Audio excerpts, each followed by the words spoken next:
Je m'appelle Jean-Louis Picard, je suis tonnelier de métier, une tonnellerie basée à Cognac.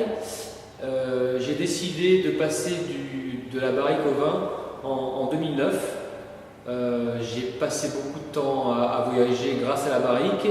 J'ai rencontré des viticulteurs passionnés qui m'ont donné envie de passer à l'acte et de faire mon propre vin.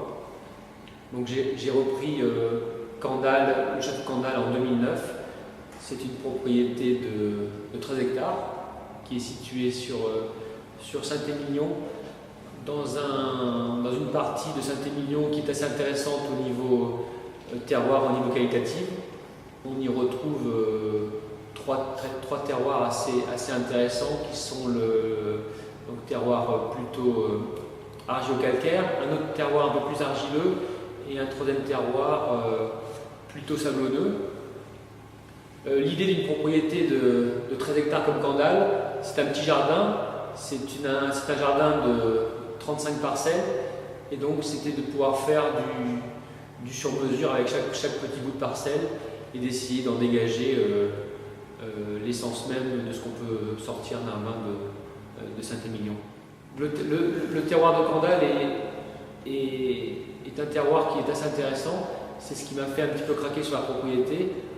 On est sur 35 parcelles avec des expositions, avec des types de sols, avec des âges de vignes complètement différents.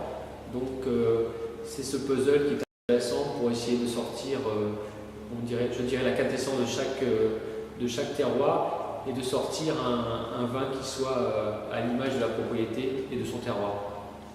Donc sur la propriété, nous produisons 3 vins, 2 rouges et un rosé. Au niveau des rouges, donc on a une cuvée premium qui est le Château de Candale, qui est issue des parcelles les plus potentiellement qualitatives, où on va faire un vin qui va être un peu plus riche, un peu plus extrait, mais tout en gardant cette philosophie de fraîcheur, de buvabilité, avec des élevages en barrique qui sont assez raisonnés.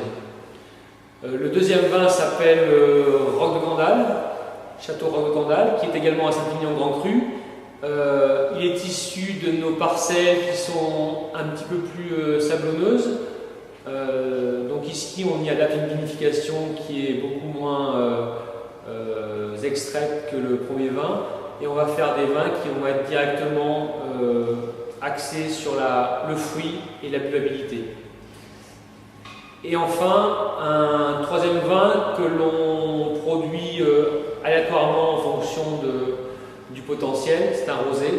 Un rosé donc malheureusement qui n'a pas le droit à l'appellation Saint-Émilion, qui est un Bordeaux rosé, mais un Bordeaux rosé de pressurage direct qui permet de sortir un vin de plaisir pour les amis et qui est destiné au restaurant.